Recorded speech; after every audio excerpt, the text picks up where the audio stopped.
Hello and welcome everyone. अगर आप teaching exams की तैयारी कर रहे हैं so you are in the right place. आज के इस वीडियो में हम सीटेट के प्रीवियस ईयर क्वेश्चन पेपर से बहुत ही बेहतरीन तरीके से प्रैक्टिस करने वाले हैं, जो कि आपके सीटेट एग्जाम के लिए बहुत ही ज़्यादा हेल्पफुल होगा।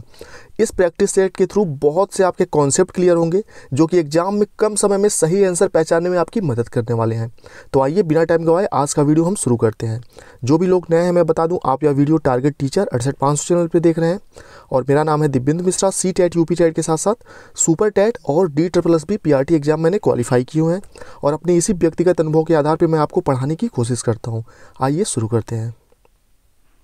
सबसे पहले मैं आपको कुछ और भी दिखा दूं। देखिए यहाँ पे एक मैंने पोल कराया था कि सीटेट के लिए पुराने पेपर से प्रैक्टिस कराया जाए या फिर मैराथन क्लास चलाया जाए। तो लगभग 4000 लोगों ने इस पोल में हिस्सा लिया था और 82% लोगों का मानना था कि सीटेट के पुराने पेपर से प्रैक्टिस कराया जाए। ठीक है, 18% लोगों ने मैराथन के लिए बोला है। तो मैराथन क्लास के लिए भी PDF मैं तैयार कर रहा हूँ। बहुत जल्द वो भी क्लास आपके स्टार्ट किए जाएंगे, 5 सब्जेक्ट के। ठीक है, एक मैराथन, उसमें बहुत सारा हेल्प मिलेगा आपको। तो चलिए आज का वीडियो शुरू करते हैं फिर हम। और सीटेट क्वालिफाई करने का मूल मंत्र भी यही है कि प्रीवियस ईयर से ज़्यादा प्रैक्टिस करें। और इस वीडियो में सिर्फ आप प्रश्नों के आंसर नहीं जानेंगे, कॉन्सेप्ट भी समझेंगे, क्योंकि एग्जाम में कॉन्सेप्ट आपके काम आएगा, ना कि सेम टू सेम क्वेश्चन। चलिए, निम्नलिखित में से कौन सा बाल विकास का एक सिद्धांत नहीं है? तो जब भी क्वेश्चन में नहीं है पूछे तुरंत आप उसको अंडरलाइन कर लीजिए। निम्नलिखित में से कौन सा बाल विकास का एक सिद्धांत नहीं है? पहला ऑप्शन है सभी विकास परिपक्वन तथा अनुभव की अंतःक्रिया का परिणाम होते हैं। बिल्कुल, सभी विकास परिपक्वन यानी कि मेच्योरिटी और अनुभव का, एक्सपीरियंस के अंतःक्रिया का परिणाम होते हैं। बिल्कुल सही है। दूसरा ऑप्शन है सभी विकास तथा अधिगम एक समान गति से आगे बढ़ते हैं। तीसरा है सभी विकास एक क्रम का पालन करते हैं। चौथा है विकास के सभी क्षेत्र महत्वपूर्ण होते हैं। तो देखिए, सभी विकास यह तो बिल्कुल विकास का सिद्धांत है। चौथा ऑप्शन है विकास के सभी क्षेत्र महत्वपूर्ण है, बिल्कुल महत्वपूर्ण है। तीसरा सभी विकास एक क्रम का पालन करते हैं, बिल्कुल पालन करते हैं। लेकिन जो दूसरा ऑप्शन है सभी विकास तथा अधिगम एक समान गति से आगे बढ़ते हैं, यह सही नहीं है। तो यहाँ पे कौन सा सही नहीं है यही पूछा है, तो दूसरा ऑप्शन यहाँ पे सही हो जाएगा, पहले का दूसरा। ठीक है, विकास यानी कि जो हमारा डेवलपमेंट होता है और हमारी लर्निंग होती है एक समान गति से आगे नहीं बढ़ती, उसमें उतार चढ़ाव होता है। ठीक है, एक समान गति से आगे नहीं बढ़ता है। चलिए अगला क्वेश्चन देखते हैं। निम्नलिखित में से कौन सा आकलन करने का सर्वाधिक उपयुक्त तरीका है? इस क्वेश्चन के थ्रू बहुत ही इंपॉर्टेंट कॉन्सेप्ट आप समझने वाले हैं। देखिए, ये आकलन से रिलेटेड 2 से 3 प्रश्न हमेशा पूछे जाते हैं। ठीक है, आकलन, तो आकलन वाला जब भी क्वेश्चन आपसे पूछा जाएगा और ऑप्शन में सत्र में 2 बार, यानी कि जब भी नंबर हो कि 2 बार आकलन किया जाए, 3 बार आकलन किया जाए, महीने में किया जाए, छमाही किया जाए, साल में 1 बार किया जाए, वह ऑप्शन कभी सही नहीं होगा। क्योंकि वर्तमान समय में सतत एवं व्यापक मूल्यांकन की प्रणाली वर्तमान समय में CCE, ठीक है, CCE का पैटर्न है। ठीक है, और CCE यानी कि सतत एवं व्यापक मूल्यांकन के अंतर्गत सिर्फ 1 बार, 2 बार, 3 बार, छमाही, तिमाही, सालीना जो आकलन होता है यह उपयुक्त नहीं होता है। ठीक है, ध्यान रखिएगा ये चीज़ आप। तो यहाँ पे कौन सा सही हो जाएगा? चौथा, आकलन शिक्षण अधिगम में अंतर्निहित प्रक्रिया है। ठीक है, इसलिए सत्र में 1 बार, 2 बार या फिर बाहरी एजेंसी से भी नहीं कराना है और सत्र की समाप्ति पे भी नहीं कराना है। यह आकलन शिक्षण अधिगम प्रक्रिया के अंतर्निहित प्रक्रिया है। ठीक है, जो कि साल भर चलता रहता है। चलिए, दूसरे का चौथा सही होगा। अगला क्वेश्चन देखते हैं। तीसरा, इसे कौन सा सृजनात्मक से संबंधित है? तो इसमें से 2 ऑप्शन में से एक ही सही होगा, या तो तीसरा या फिर चौथा। ठीक है, अपसारी चिंतन और अभिसारी चिंतन। आपने अपसारी अगर पढ़ा होगा तो फटाक से इसका सही आंसर आपने पहचान लिया होगा। चलिए, इसका सही आंसर कौन सा है मैं बता देता हूँ, और साथ ही अपसारी और अभिसारी के बारे में भी आपको बहुत ही आसान भाषा में मैं आपको बताने वाला हूँ। लेकिन निम्नलिखित में से कौन सा सृजनात्मकता से संबंधित है? तो अपसारी चिंतन तीसरा ऑप्शन सही होगा। चौथा क्यों नहीं सही होगा? क्योंकि अभिसारी में सिर्फ एक प्रकार से सोचा जाता है। किसी भी समस्या के लिए सिर्फ एक ऑप्शन होता है, एक प्रकार से ही उसका हल निकाला जाता है। लेकिन अपसारी चिंतन में क्या होता है, समस्या मान लीजिए केंद्र बिंदु एक है, इसके समस्या के समाधान के बारे में अलग अलग तरीके से सोचा जाएगा। तो जहाँ पे अलग अलग तरीके से सोचा जाएगा वहीं पे तो सृजनात्मकता होगी। ठीक है, जैसे यहाँ पे एक क्वेश्चन के सिर्फ 4 ऑप्शन हैं, तो चारों में से एक ही ऑप्शन सही होगा, जाहिर सी बात है। लेकिन यहीं पे मुक्त उत्तर वाला प्रश्न होता है जहाँ पे आप अपने हिसाब से कुछ भी आंसर कर सकते हैं, तो वहाँ पे ज़्यादा सृजनात्मकता होगी। ठीक है, समझ गए होंगे आप। तो यहाँ पे तीसरे क्वेश्चन के लिए तीसरा ऑप्शन ही सही है। देखिए यहाँ पे आप बहुत ही आसान भाषा में अपने इस अभिसारी और अपसारी को समझ सकते हैं। अभिसारी चिंतन क्या होता है? केवल एक बिंदु पर केंद्रित होकर। ठीक है, अभिसारी यानी कि केवल एक बिंदु पर केंद्रित होकर चिंतन करना अभिसारी चिंतन कहलाता है। और इसमें सृजनात्मकता इसलिए नहीं होगी क्योंकि बहुत विकल्प नहीं होते। ठीक है, इसमें अधिक विकल्पों और विचारों को फैलाव को स्थान नहीं मिलता है। और जो अपसारी चिंतन है, जब किसी बालक को चिंतन के अनेक विकल्प और विचारों को अलग अलग दिशाओं में फैलाने का अवसर दिया जाता है, तो इसे अपसारी चिंतन कहते हैं। जैसे आउट ऑफ द बॉक्स चिंतन, चार दीवारी से बाहर या बनाए साँचों से बाहर का चिंतन। ठीक है, ये सभी उदाहरण हैं इसके, समझ गए होंगे आप। अगला प्रश्न देखते हैं। और वीडियो आपको पसंद आ रहा हो, चीज़ें कॉन्सेप्ट क्लियर हो रही हो, लग रहा हो कि वीडियो आपके काम का है, तो प्लीज़ अभी लाइक ज़रूर कर दीजिए। सभी लोग, रिक्वेस्ट है सभी से। बच्चों के बारे में निम्नलिखित कथनों में से किस कथन से वाइगोत्स्की सहमत होते? यानी कि वाइगोत्स्की के थ्योरी को ध्यान में रखकर इस क्वेश्चन का आंसर करना है आपको। ठीक है, तो पहला ऑप्शन है, बच्चों के चिंतन को तब समझा जा सकता है जब प्रयोगशाला में पशुओं पर प्रयोग किया जाए। बिल्कुल गलत है। दूसरा, बच्चे जन्म से शैतान होते हैं और उन्हें दंड देकर नियंत्रित किया जा सकता है। दंड आ गया यानी कि नकारात्मक शब्द हो गया। ठीक है, दूसरा ऑप्शन कट गया। तीसरा ऑप्शन है, बच्चे समवयस्कों और वयस्कों के साथ सामाजिक और अंतःक्रियाओं के माध्यम से सीखते हैं। चौथा है, बच्चे तब सीखते हैं जब उनके लिए आकर्षक पुरस्कार निर्धारित किए जाए। इस क्वेश्चन में 2 चीज़ें आप समझिएगा। चौथा का तो वैसे तीसरा ऑप्शन ही सही है, क्योंकि वाइगोत्स्की का मानना था कि बच्चे सामाजिक प्राणी हैं और वयस्कों और समवयस्कों के साथ अंतःक्रिया करके, सामाजिक अंतःक्रिया के माध्यम से बच्चे सीखते हैं चीज़ों को। ठीक है, समाज में रहकर। तो तीसरा ऑप्शन यहाँ पे सही हो गया वाइगोत्स्की के अनुसार। वाइगोत्स्की के थ्योरी का टैग वर्ड है समाज। ठीक है, समाज, ध्यान रखिएगा, सहयोगात्मक शिक्षण और समाज टैग वर्ड है। लेकिन अगर क्वेश्चन में कोहलबर्ग शब्द होता कि कोहलबर्ग के अनुसार कौन सा कथन सही होता, ठीक है, कोहलबर्ग के अनुसार, तब यहाँ पे चौथा ऑप्शन सही होता। क्यों सही होता? क्योंकि उनके थ्योरी में उनके थ्योरी का जो पहला अवस्था है, ठीक है, पूर्व परंपरागत अवस्था में कोहलबर्ग ने बताया है कि बच्चे या तो दंड से प्रभावित होते हैं या फिर उचित पुरस्कार से। ठीक है, दंड या पुरस्कार से प्रभावित होते हैं बच्चे नैतिक विकास के पहले अवस्था में, पूर्व परंपरागत अवस्था में। ठीक है, तो यहाँ पे कोहलबर्ग के अनुसार अगर क्वेश्चन होता तो चौथा ऑप्शन सही हो जाता। बच्चे तब सीखते हैं जब उनके लिए आकर्षक पुरस्कार निर्धारित किए जाएं। ठीक है, ध्यान रखिएगा। चलिए, चौथे का वैसे तीसरा ऑप्शन सही होगा यहाँ पे। अगला देखिए, बहुत ही अच्छा क्वेश्चन है। बच्चे क्या होते हैं? रीते यानी कि खाली बर्तन के समान होते हैं जिसमें बड़ों के द्वारा दिया गया ज्ञान भरा जाता है। ठीक, दूसरा ऑप्शन है निष्क्रिय जीव होते हैं। निष्क्रिय जीव नहीं होते बच्चे, इसलिए दूसरा ऑप्शन यहीं कट जाएगा।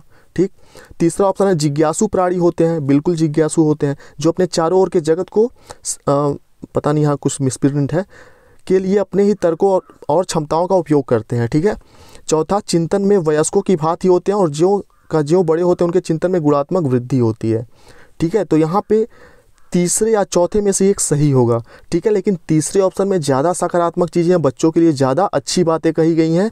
ठीक है, तो बच्चे जिज्ञासु प्राणी होते हैं, बिल्कुल सही है, और अपने चारों ओर के जगत से सीखते हैं। ठीक है, तर्कों पर क्षमताओं का उपयोग करते हैं, बिल्कुल सही है। ठीक है, चौथा यहाँ पे सही इसलिए नहीं हो सकता क्योंकि बच्चे चिंतन में यानी कि चिंतन में वयस्कों के समान थोड़ी हो सकते हैं। उनका जो उम्र है उस उम्र के हिसाब से उनका जो मानसिक दायरा है उसी प्रकार से बच्चे सोच सकते हैं। ठीक है, ध्यान रखिएगा, यहाँ पे तीसरा ऑप्शन सही है, पांचवें का तीसरा। चलिए आगे बढ़ते हैं। एक क्वेश्चन घुमा फिरा के कई तरीके से पूछा जा सकता है आपसे, इसलिए कॉन्सेप्ट को समझिएगा। बच्चों की त्रुटियों के बारे में निम्नलिखित में से कौन सा कथन सत्य है? बच्चों की त्रुटियों के बारे में निम्नलिखित में से कौन सा कथन सत्य है? पहला, बच्चे तब त्रुटियां करते हैं जब शिक्षक सौम्य हो और उन्हें त्रुटियां करने पर दंड नहीं देता हो। ऐसा बिल्कुल नहीं है। ठीक है, दूसरा ऑप्शन, बच्चों की त्रुटियां शिक्षक के लिए महत्वहीन हैं और उन्हें चाहिए कि उन्हें काट दें और उन पर अधिक ध्यान ना दें। बच्चों की त्रुटियां शिक्षक के लिए महत्वहीन बिल्कुल नहीं है, वो भी प्राथमिक कक्षाओं में ध्यान रखिएगा। बच्चों की त्रुटियां महत्वहीन नहीं है, उनका भी महत्व है शिक्षण अधिगम प्रक्रिया में, प्राथमिक कक्षाओं में। दूसरा ऑप्शन भी कट गया, पहला भी कट गया। तीसरा है असावधानी के कारण बच्चे त्रुटियां करते हैं, यह कोई इतना सही आंसर नहीं माना जाएगा, तीसरा। चौथा है बच्चों की त्रुटियां उनके सीखने की प्रक्रिया का एक अंग है, बिल्कुल यही ऑप्शन सही होगा। बच्चों की जो त्रुटियां हैं उनके सीखने की प्रक्रिया की एक अभिन्न अंग होती हैं, ठीक है, ध्यान रखिएगा, और जिनका समय के साथ अपने आप बच्चे सुधार करते रहते हैं। तो 6 का चौथा ऑप्शन सही होगा। चलिए अगला क्वेश्चन देखते हैं, और 2015 का ये क्वेश्चन पेपर है शायद, ठीक है, 2015 सितंबर वाला। चलिए अगला देखते हैं। अध्यापक को यह सुनिश्चित करना चाहिए कि उनकी कक्षा के सभी शिक्षार्थी अपने आप को स्वीकृत और सम्मानित समझें। इसके लिए शिक्षक को चाहिए कि, और हाँ एक चीज़ ध्यान रखिएगा, यहाँ पे जो प्रश्न है इस प्रश्न में जो चीज़ें बताई गई हैं ध्यान रखिएगा। एक शिक्षक को चाहिए कि, ठीक है, अपने बच्चों को महत्व दे, उनकी बातों को महत्व दे, सम्मान दे, उनकी बातों को स्वीकृत करे, तभी बच्चे प्राथमिक कक्षा में खुल के सीख सकते हैं, ठीक। तो यहाँ पे पूछा इसके लिए शिक्षक को क्या चाहिए कि बच्चे अपने आप को स्वीकृत और सम्मानित समझे। उन शिक्षार्थियों का पता लगाएं जो अच्छी अंग्रेजी बोल सकते हैं और संपन्न घरों से हो, उन्हें आदर्श के रूप में प्रस्तुत करें, बिल्कुल गलत है, ठीक है। पढ़ के ही आपको लग रहा होगा कि ऑप्शन बिल्कुल गलत है, सरासर पहला कट गया। दूसरा ऑप्शन है, दूसरा ऑप्शन अपने शिक्षकों की सामाजिक और सांस्कृतिक, शिक्षकों की नहीं, यहाँ पे छात्रों की होगा, ठीक है, अपने छात्रों की सामाजिक और सांस्कृतिक पृष्ठभूमि की जानकारी प्राप्त करें और कक्षा में विविध मतों को प्रोत्साहित करें, ठीक। तीसरा है कड़े नियम बनाएं और जो बच्चे उनका पालन न करें उन्हें दंड दें। चौथा है वंचित पृष्ठभूमि से आने वाले बच्चों का तिरस्कार करें ताकि वे अनुभव करें कि उन्हें अधिक कठोर परिश्रम करना है। चौथा कट गया क्योंकि इसमें तिरस्कार करने वाले बात आ गई। तीसरा कट गया क्योंकि इन्हें कड़े नियम बनाकर दंड देने वाली बात है, पहला कट गया, ठीक है। बचा यहाँ दूसरा, यही सही होगा, ठीक है। अपने छात्रों की सामाजिक और सांस्कृतिक पृष्ठभूमि की जानकारी प्राप्त करें और कक्षा में विविध मतों को प्रोत्साहित करें। प्रोत्साहित करना हमेशा सकारात्मक होता है। तो इस क्वेश्चन का 7 नंबर क्वेश्चन का दूसरा सही होगा। चलिए अगला बढ़ते हैं 8वें क्वेश्चन की तरफ। 8वां क्वेश्चन आपके सामने है, भारत में भाषिक विभिन्नता बहुत है, ठीक है, भारत में भाषिक विभिन्नता बहुत है। इस संदर्भ में विशेषकर कक्षा 1 और कक्षा 2 के प्राथमिक स्तर पर बहुभाषिक कक्षाओं के बारे में सर्वथा उपयुक्त कथन है। भारत में भाषिक विभिन्नता बहुत है, इस संदर्भ में विशेषकर कक्षा 1, ध्यान रखिएगा, कक्षा 1 और कक्षा 2 के प्राथमिक स्तर पर बहुभाषिक कक्षाओं के बारे में सर्वथा उपयुक्त कथन कौन सा है। पहला, शिक्षक को सभी भाषाओं का सम्मान करना चाहिए और सभी भाषाओं में अभिव्यक्ति के लिए बच्चों को प्रोत्साहित करना चाहिए। पहला ऑप्शन तो बहुत अच्छा है, लेकिन पहला ऑप्शन भले ही बहुत अच्छा है, आपको आगे के ऑप्शन पढ़ने के बाद ही एग्जाम में आंसर देने हैं। यहाँ तो मैं आपको समझा रहा हूँ इसलिए ना इतना बोल रहा हूँ और इतनी सारी चीज़ें हैं। एग्जाम में आपको सिर्फ पढ़ना होगा, पढ़ के समझ के आंसर देना होगा। तो अधिक से अधिक 50 सेकंड से 1 मिनट का समय लगेगा एक क्वेश्चन पे, बहुत ज़्यादा लग जाएगा तो, ठीक है, 50 से 60 सेकंड लगेगा और इतना ही 60 सेकंड का समय भी मिलता है, तो आराम से आप कर पाएंगे। 1 से 2 बार प्रश्न पढ़िए, ऑप्शन पढ़ लीजिए, तब आंसर करिए, ठीक है। नहीं तो घर पे आके मिलाएंगे तो कहेंगे यार एक बार और पढ़ लिया होता तो सही हो जाता। चलिए पहला बहुत अच्छा ऑप्शन है। दूसरा है, जो बच्चे कक्षा में मातृभाषा का उपयोग करते हैं अध्यापक को उनकी उपेक्षा करनी चाहिए। बच्चों की उपेक्षा कभी नहीं करनी, दूसरा कट गया।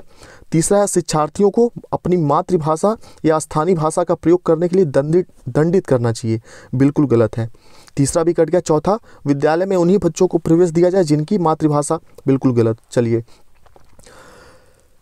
यहाँ पे पहला ऑप्शन ही सही है और पढ़ के सकारात्मक भी लगा है क्योंकि इसमें बच्चों को प्रोत्साहित करने की बात की जा रही है, उनके अभिव्यक्ति के लिए, ठीक है, उनको बोलने के लिए। 9वें का पहला सही होगा यहाँ पे। अगला देखते हैं।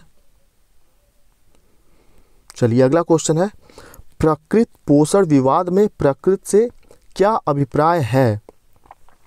प्रकृति पोषण विवाद में प्रकृति से क्या अभिप्राय है। एक व्यक्ति के मूल वित्त से, भौतिक और सामाजिक संसार की जटिल शक्तियां से, हमारे आसपास का वातावरण, जैविकी विशिष्टताएं या वंशानुक्रम से।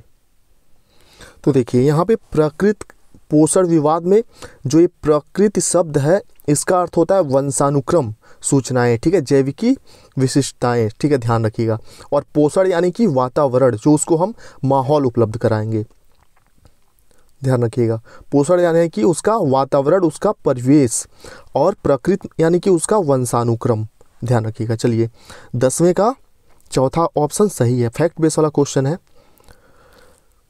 अगला प्रश्न आपके सामने है, क्वेश्चन नंबर 11। जनसंचार माध्यम समाजीकरण का एक महत्वपूर्ण माध्यम बनता जा रहा है। ठीक है, जनसंचार माध्यम समाजीकरण का एक महत्वपूर्ण माध्यम बनता जा रहा है। तो इसमें कौन सा ऑप्शन सही होगा? जनसंचार माध्यमों की पहुंच बढ़ रही है, और जनसंचार माध्यम अभिवृत्तियां, मूल्यों और विश्वासों को प्रभावित करता है। जनसंचार माध्यम आप समझ रहे हो, सोशल मीडिया। ठीक है, बच्चे सोशल मीडिया, टेलीविज़न वगैरह। बच्चे संचार माध्यम के साथ प्रत्यक्ष रूप से अंतःक्रिया नहीं कर सकते। तीसरा, संचार माध्यमों के पदार्थों के विज्ञापन और विक्रय के लिए एक अच्छा माध्यम है, यानी कि संचार माध्यम यानी कि यूट्यूब आपका हो गया, सोशल मीडिया की बहुत सारे ऐप्स हो गए, टेलीविज़न हो गया। क्या इसका उपयोग सिर्फ जो पदार्थ हैं, यानी कि जो हमारे खाने पीने की चीज़ें और बहुत सारे एडवर्टाइजमेंट आते हैं, प्रचार आता है, विज्ञापन आता है, सिर्फ उसके लिए अच्छा माध्यम है? या फिर चौथा, समाजीकरण केवल माता पिता और परिवार के द्वारा ही किया जाता है?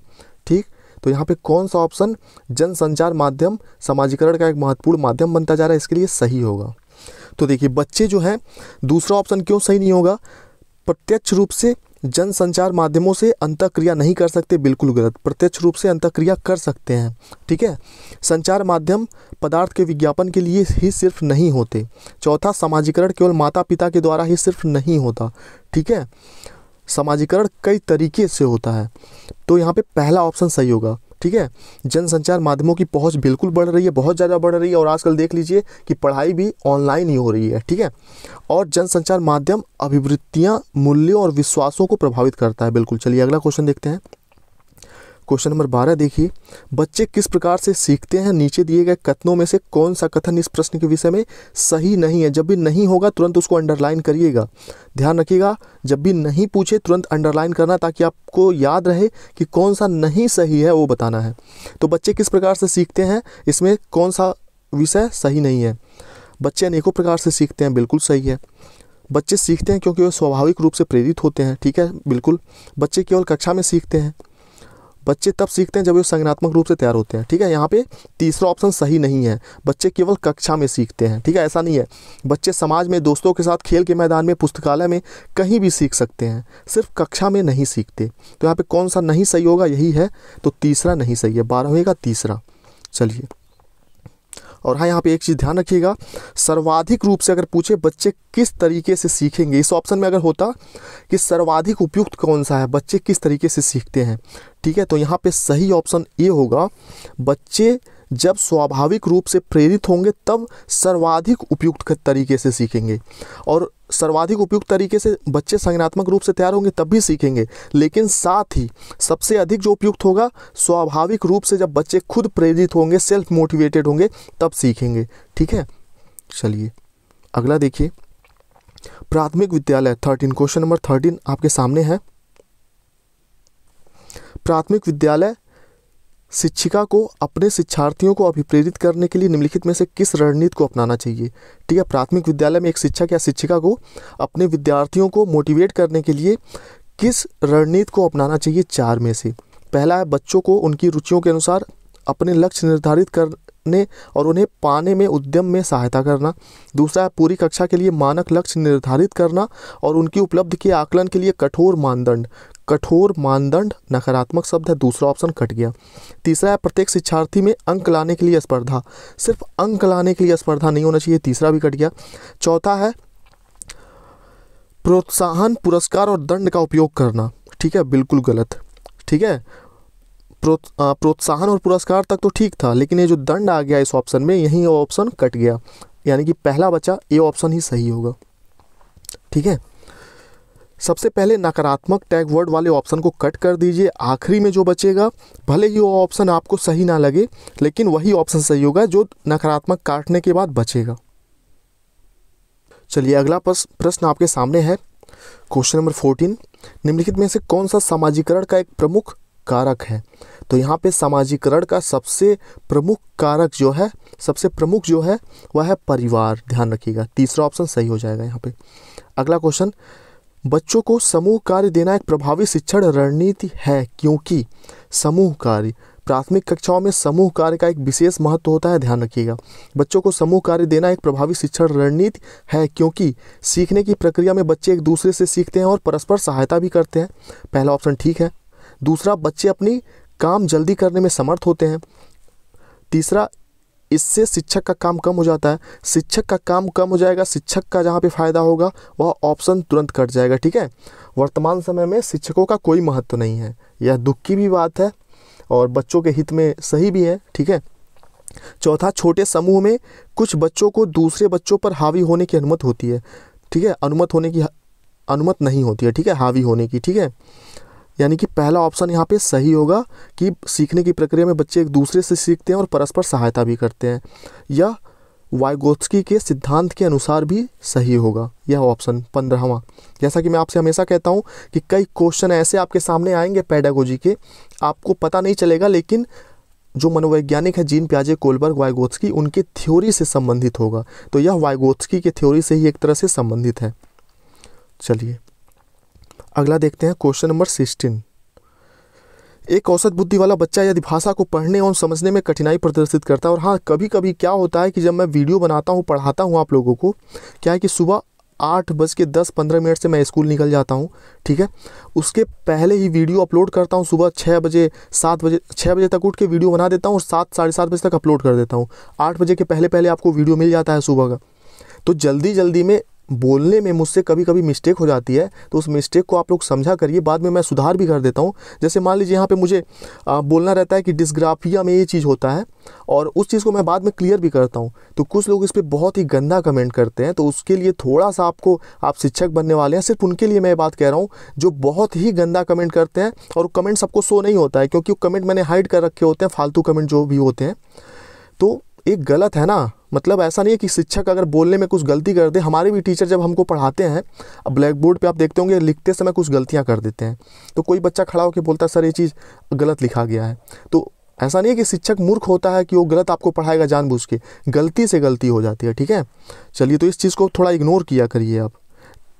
यह बात मुझे इसलिए याद आया, कल रात को एक वीडियो मैं बना रहा था, तो वहाँ पे डिस्ग्राफिया पे मैंने बोल दी डिसलेक्सिया था, डिसलेक्सिया पे मैंने बोल दिया कि लिखने संबंधित है। फिर बाद में मैंने उसी क्वेश्चन में सुधार भी कर दिया कि माफ़ करिएगा, डिसलेक्सिया में लिखने संबंधी गलती नहीं, पढ़ने से संबंधित है। तो यहाँ पे बहुत सारे लोग बहुत से कमेंट करने लगे ऐसा वैसा, थोड़ा सा प्लीज़ बुरा लगता है ये चीज़, ठीक है।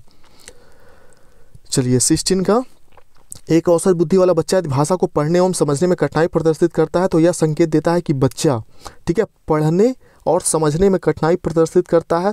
तो यह क्या प्रदर्शित, या इससे क्या पता चलता है? क्वेश्चन नंबर 16, डिसलेक्सिया, वही जैसा कि मैंने आपको बताया, ठीक है। डिसलेक्सिया में क्या होता है कि बच्चे पढ़ने संबंधी अक्षमता उनमें होती है, ठीक है, वो पढ़ नहीं पाते शब्दों अक्षरों को। और यहाँ पे डिसकैलकुलिया, कैलकुलेशन यानी कि गणित संबंधी अक्षमता है, यहाँ पे साफ साफ लिखा हुआ है, ठीक है। पठन अक्षमता यहाँ पे साफ साफ लिखा हुआ है डिसलेक्सिया, लेखन अक्षमता डिस्ग्राफिया। चलिए आगे बढ़ते हैं। हमेशा एक क्वेश्चन इससे आता है, और ये सभी क्या हैं, कभी कभी ये भी आपसे पूछा जा सकता है कि डिसलेक्सिया, डिस्ग्राफिया, डिसकैलकुलिया क्या है। तो यह क्या है? अधिगम अक्षमता है, लर्निंग डिसेबिलिटी है। अधिगम अक्षमता, ये भी ध्यान रखिएगा, अधिगम अक्षमता, ठीक है, अधिगम अक्षमता है सभी, डिसलेक्सिया, डिसकैलकुलिया, डिस्प्रैक्सिया, ठीक है। अगला क्वेश्चन है, शैशव काल की अवधि है, शैशव काल की अवधि है, ठीक है, जन्म से 3 वर्ष, 2 से 3 वर्ष, जन्म से 2 वर्ष, जन्म से 1 वर्ष। तो क्वेश्चन नंबर 17 का सही आंसर होगा चौथा, जन्म से 2 वर्ष, ठीक है, शैशव काल का अवधि होता है एनसीईआरटी के अनुसार। अगला है जीन पियाजे से क्वेश्चन, पियाजे के अनुसार 2 से 7 वर्ष के बीच का एक बच्चा संज्ञानात्मक विकास की किस अवस्था में है? 2 से 7 वर्ष के एक बीच का जो बच्चा होगा, क्वेश्चन नंबर 18, तो पूर्व संक्रियात्मक अवस्था में होगा, ठीक है। पहला है संवेदी गतिक, दूसरा है पूर्व संक्रियात्मक, फिर तीसरा है मूर्त, और चौथा है अनौपचारिक। तो 2 से 7 वर्ष यानी कि दूसरी अवस्था है, तो पूर्व संक्रियात्मक। अगला देखिए, विकास किससे किसकी ओर बढ़ता है? इस क्वेश्चन को लास्ट वीडियो में भी मैंने शामिल किया था फैक्ट बेस वाले में। तो विकास जो है विशिष्ट से, सामान्य से विशिष्ट की ओर बढ़ता है, ठीक है, सामान्य से विशिष्ट की ओर बढ़ता है। चलिए 19 का 3, और यह जो क्वेश्चन है 19वां, उसके बाद बच्चों का जो शैशवावस्था का उम्र है, कई बार पूछा गया है, रिपीट किया गया है। तो विकास ध्यान रखिएगा सामान्य से विशिष्ट की ओर होता है। चलिए अगला देखते हैं। तो हो गया 19वें क्वेश्चन का सही है तीसरा, विकास सामान्य से विशिष्ट की ओर बढ़ता है। उसके बाद अगला क्वेश्चन देखते हैं 20वां, और यहाँ पे समय हुआ है लगभग 23-24 मिनट, ठीक है। और इतने में हमने इतने सारे क्वेश्चन कर लिए हैं, यानी कि लगभग एक क्वेश्चन पे 1 मिनट का समय लगभग लगा है, जबकि मैंने एक्सप्लेन भी किया है, चीज़ों को समझाया भी है। तो एग्जाम में भी आप क्वेश्चन करेंगे तो आसानी से 30-40 सेकंड में क्वेश्चन का आंसर आप दे पाएंगे, अगर आपका कॉन्सेप्ट क्लियर है तो। 20वां, जब वयस्क सहयोग से सामंजस्य कर लेता है तो ये बच्चे के वर्तमान स्तर के प्रदर्शित को संभावित क्षमता के स्तर के प्रदर्शन की तरफ प्रगति क्रम को सुगम बनाते हैं, इसे कहा जाता है। 20वां क्वेश्चन नंबर 20वां, ठीक है। जब वयस्क या वाइगोत्स्की के जो सामाजिक सांस्कृतिक सिद्धांत है उससे संबंधित है। जब वयस्क सहयोग से सामंजस्य कर लेते हैं और बच्चे के वर्तमान स्तर के प्रदर्शित को संभावित क्षमता के स्तर के प्रदर्शन की तरफ प्रगति क्रम को सुगम बनाते हैं, तो इसे क्या कहा जाता है?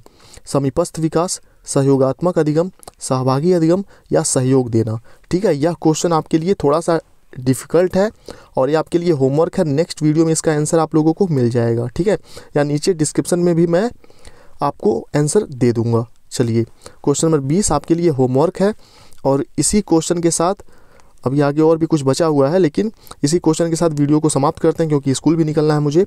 शाम को फिर आपको एक वीडियो मिल जाएगा। Thank you.